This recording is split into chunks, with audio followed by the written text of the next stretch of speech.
kind of in some ways feel slightly sheepish about this subject this morning. The phrase that we're looking at, love does not insist on its own way, is so self-evident in some ways, it's almost, I don't know, redundant for me to try and explain this any further. My message this morning is fairly simple in a lot of ways. I don't have a particular outline, as I often and sometimes do. We're just going to walk through this text and make comments on it as we go. As you know, this text is one of the most famous parts of all of Scripture. You'll find it on plaques, and you'll see it on, T-shirts and just about every Christian bookstore you go into. You can find this printed on something that you can bring home, whether it's your napkin holder or a notebook. You will find these words imprinted there because the standard of love is so beyond the human ability to achieve it that it is held in highest esteem and highest regard. I think that's one of the struggles that Paul had. I obviously don't know his heart and mind in this, and I'm not pretending to speak to that. But the way he expresses this text, I mean, look at it. He starts with the positive, two positives. Love is patient and kind. We mentioned when we looked at that, those are bookends, really, of the whole thing. It's kind of a summary statement that captures all of what love is. And then he begins in the negatives. There are 8 of them. We're looking at the 5th one this morning. Love does not envy. It does not boast. It is not arrogant. It is not rude. It does not insist on its own way. There's these negatives that he goes into. Why does he express love? Why does he try to explain what love isn't? Why doesn't he just go ahead and tell us what it is? Well, I think one of the reasons that he tells us what it isn't is because in and of ourselves, we so quickly fool ourselves into thinking that we're behaving in a loving way, when all the while it is really just our flesh, our old human nature, that really has the upper hand. Now, speaking of our flesh and our old nature, as an aside, because I don't know where all of you are at this morning, this is a phrase and a concept of Scripture that is only true of those who have been redeemed by Christ. You don't have an old nature unless Christ has given you a new nature. If Christ himself has come into your life and regenerated you by his Spirit, there's a moment in time when you know that you've passed from darkness to light, and Christ himself has done a real work in bringing life to you, spiritual life. It's not something you generated. It's not something you screwed up your courage. It's not something you decided on your own. I'm going to start going to church and I'm going to try to be a nice person and I'm going to move in this direction. It's not you. It's about Christ himself who's come and done a brand new work in your own spirit and brought you from one place which you could not ever produce the fruits of the Spirit, and now he can produce that in you because Christ himself takes up residence in your life. And now that old way, that human way that you used to live, you still know it. Oh, if you're a believer, you know it better than you've ever known it before. You are reminded of your foolishness every day of your life, your words that come out of your mouth, the thoughts that go through your head, and you accept them on one level, and yet at another time you step back and you think, how can I be doing this? How can I be like this? That's the Spirit of God reminding you of your old nature. And you see it in yourself, and you loathe it. It's the battle that every Christian knows. The battle that we face, and then we're called to the battle of overcoming it and tackling our flesh and putting our old nature to death, sometimes daily. And Paul, I think, begins with the negatives to remind us that we need to be on guard about what we want to do, because by nature, we want our own way. If you have ever seen a child or been near a child or had a child or know how to spell the word child, you've probably come across some measure of this insistence on its own way.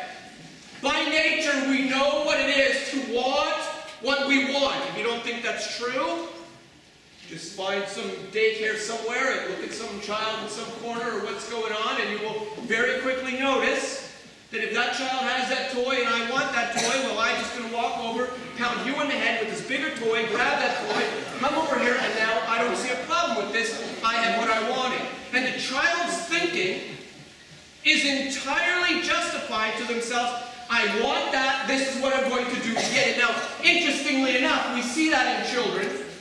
And as adults, we begin to try to direct the human heart, which is really just human nature laid bare in a child. And without any outside influence, they become barbarians. which is part of the issues of our culture when we begin to drop away and say, well, everyone can do what they like and express themselves, and there's really no right or wrong, and who am I to say? And so everybody's doing what they think is right, and we're becoming barbarians. I think you realize that. And within every human heart is this hungering, this desire, I want what I want. And what happens is, we begin to train and try to bring children to that place. We give them a little time out, and even in a time out, we can still see that defiant spirit. I want this, and I'm angry that I didn't get this. Their spirit needs to be, in a sense, broken, compliant. They need to realize, and we all know this, they need to realize, as you have discovered yourself, that there are authorities over all of us. And we need to learn that we don't always get our own way.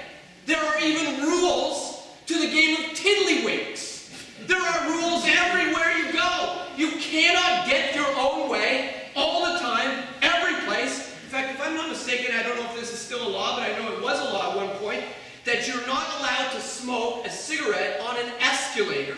Now, this to me just was jaw-dropping. I'm not an advocate for smoking. I'm not suggesting this is a good habit to be involved in. Don't misunderstand me. But an escalator, people, not an elevator.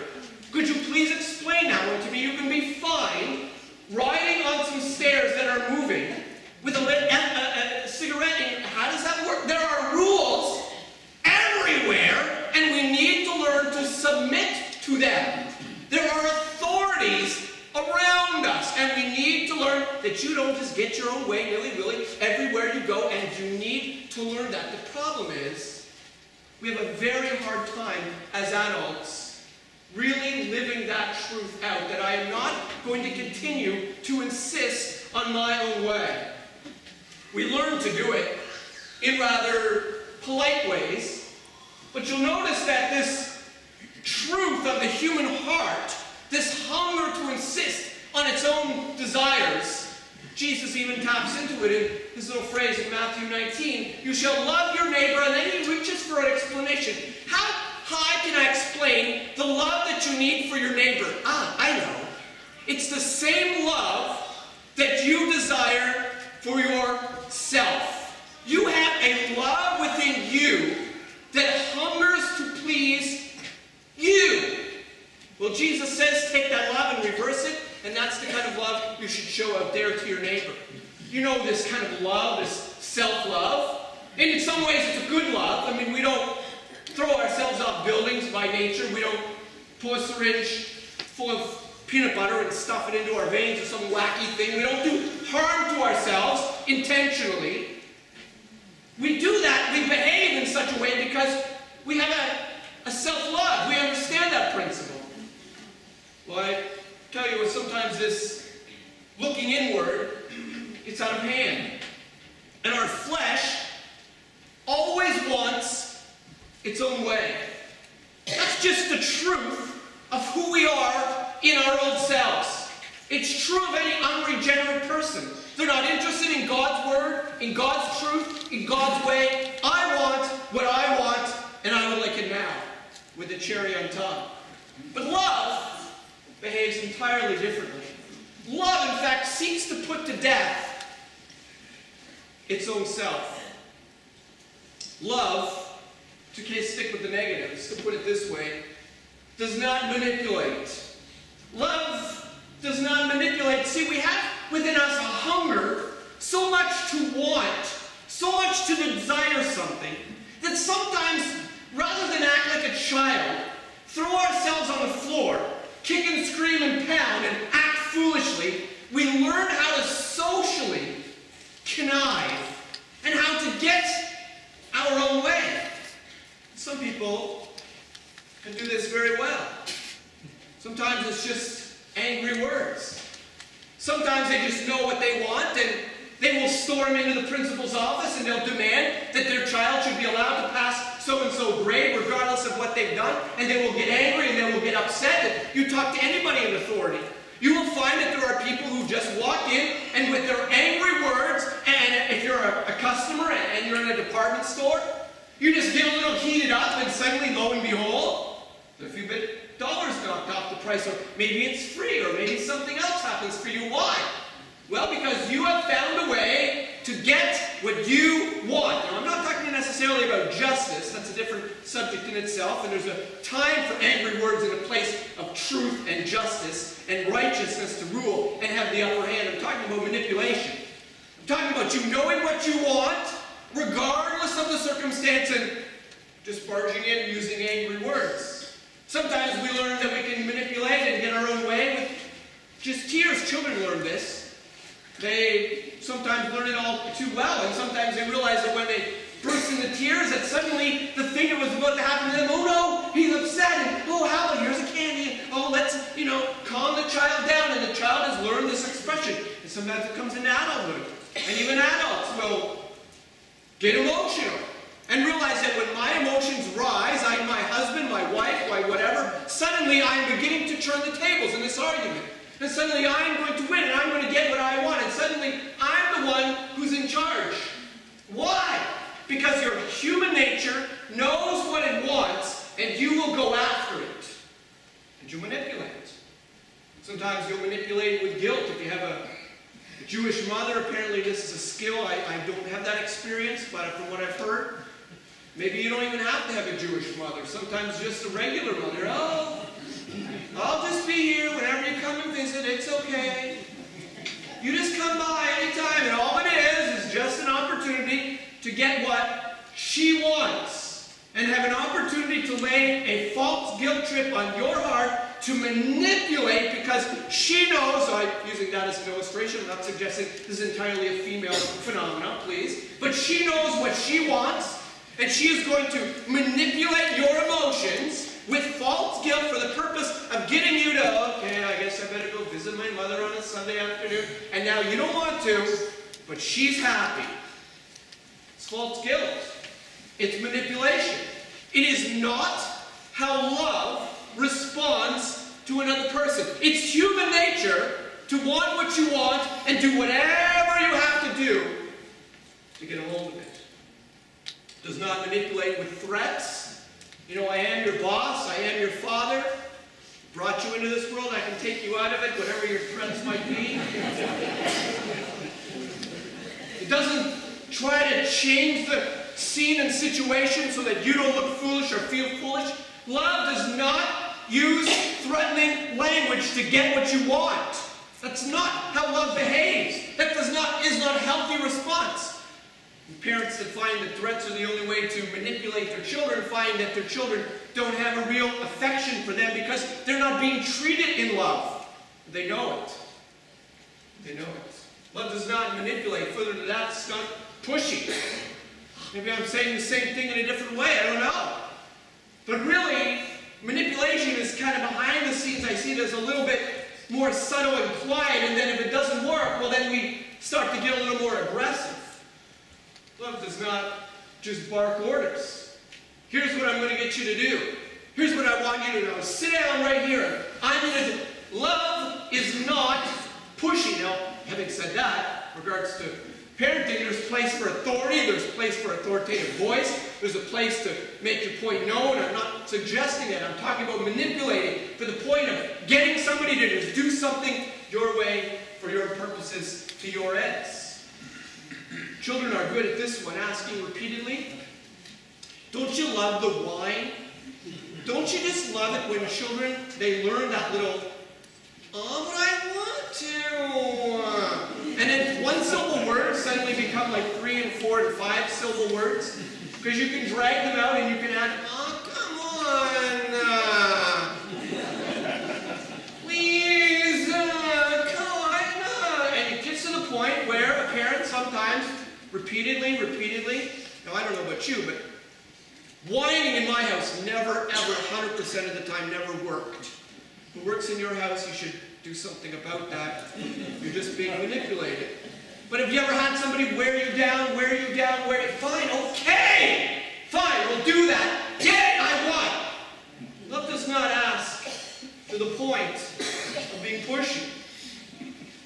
Love does not make up excuses.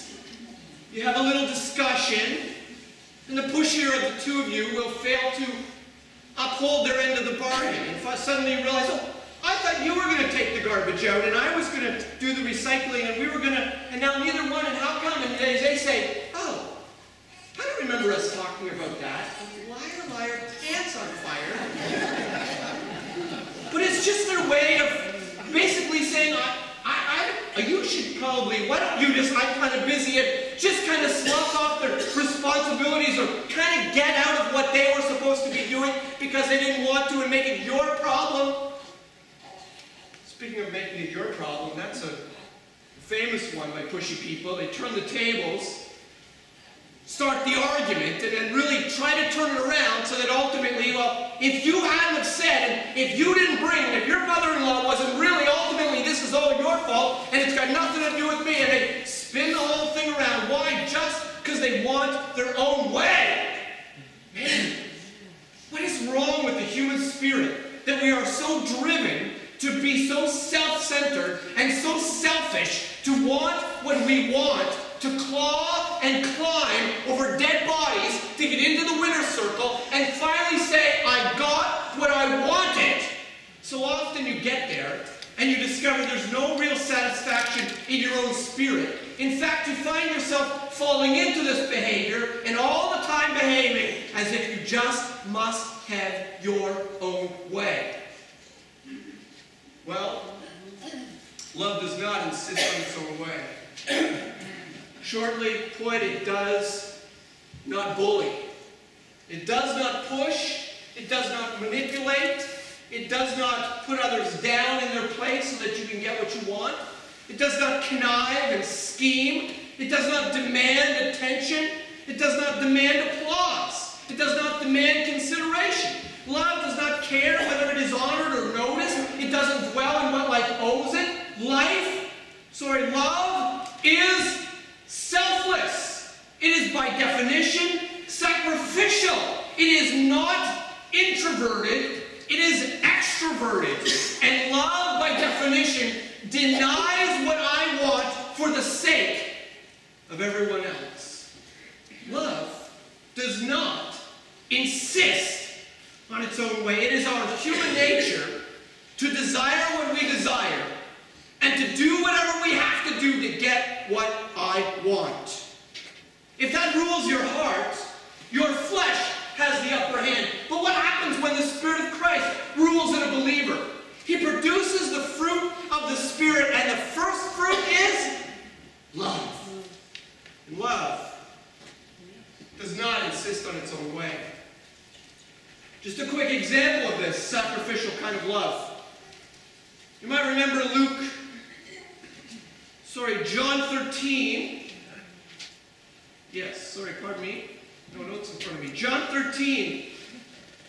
Jesus is having his Last Supper with his disciples, and he's now going to reach the point of expressing his absolute love to them.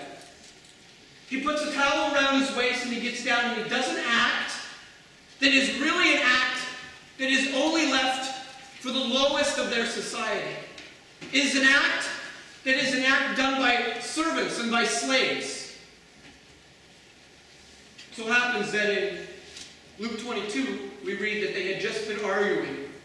The disciples had just been having a discussion amongst themselves on who was the greatest, and who was better, and who was most gifted, and who was a better singer, who was going to be the better preacher, who was the best evangelist, who was Jesus' closest friend. Whatever the context you might want to put in there, they were clamoring and vying amongst themselves for superiority. They were being human. They were looking at each other and saying, I want to be better than you, and you're not as good as me. And they were vying for this, and in the midst of this, Jesus gets up, puts on a towel, bends down, and begins to do an act that the lowest of their culture would do. And he taught them a lesson. He showed them something of what it looks like, how you and I are to behave towards one another. Now, some churches have taken this literal text and gone a little, maybe this is the wrong word, a little superstitious with it, and brung it into their body and made this an ordinance. And the church itself actually literally washes each other's feet. I don't know that I would be against that, I don't think we need to take that up as a church ordinance, but it is actually, there are churches that do that on a regular basis, like we would celebrate communion, which we're about to do this morning. You may not know that, it's rare, but it's true. If you want to find one of those, probably wouldn't have to look too long on the internet, and there you go. Often it's in their sign, so-and-so Foot Washing Baptist Church. I'm not even making that up.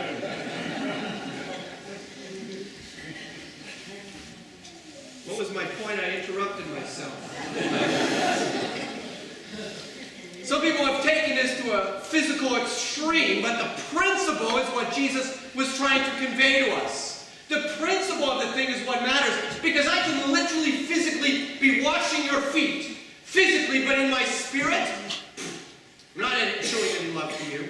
I'm not really showing any deference to you. I'm not really thinking myself as lower than you. I can still feel superior. I can still act as if you're beneath me. I can still be gossiping about you behind your back. I can still have a bad attitude about you, but still then physically be washing your feet. It's not about what we do outwardly. It's an act, an attitude of the spirit, of the heart, that looks at each other as better than, higher than, greater than. Have this attitude in yourselves which was in Christ Jesus, who did not consider something being of God, something to be grasped, but humbled himself to be a servant. That's what we're called to be, people. And servants, by definition, do not get their own way. Servants, by definition, are under the authority of somebody else who are told what to do, how to behave, what to act, how to think. You're not under my authority, you're under Christ's authority, and he has called you to treat everybody else in love. And it's a call to put your flesh, your selfish, hungry desires to death. Love is sacrificial. You want an example of that? Look at Christ. Do you remember what took place in the Garden of Gethsemane? You might remember something of this event in Luke 22. He withdrew from them about a stone's throw, knelt down and prayed, saying, Father, if you are willing, remove this cup from me. Nevertheless, not my will, but yours be done. And there appeared to him an angel from heaven, strengthening him, and in agony he prayed more earnestly, and his sweat became like great drops of blood falling to the ground. That is an odd, but known, rare, but recorded medical phenomena when someone faces great stress. It has been recorded in battle when soldiers are about to face their imminent death, when people are on death row, when there has been great stress that they are under in tremendous circumstances. There's actually a medical name for it, and the capillaries in your brow burst and the sweat mingles with the very blood that's just beneath your skin, and you actually physically sweat blood. Only happens under extreme pressure and highly stressful situations. And we know and recorded from what we have here that that's exactly how Jesus felt. He was so overcome with what he was facing. And yet, what is his attitude in the entire thing? He said, Abba, Father, all things are possible for you. Remove this cup from me, yet not what I will, but what you will. Love does not insist on its own way. Do you want an example of that? No matter what the scenario or situation, this is how Christ behaved. This is what he calls you to do.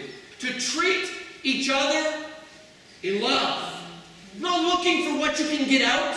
Not desiring how you can manipulate and scheme and push and shove and get your own way from somebody else. How you can get them to do what you want and pull the strings and find out that in the end you've got what your little heart desired. That is not treating your spouse, your loved ones, your family, your friends, your church neighbors in love. Love does not insist on its own way. It dies to itself. It puts death my own flesh. And it says, Christ, whatever you want in me, that's what I want. This is true love. It's the love that led Christ Without that love, we would not know redemption. We would not know the forgiveness of sins. We would not know peace with God. Without that love, we would have no reason to gather around the communion table, which we are going to do this morning. The communion table is simply a reminder of God's love. It is a reminder of the kind of sacrificial giving that He calls each one of us to. We're going to gather around this table this morning. Actually, as the elders, I'm going to call you to come up just now.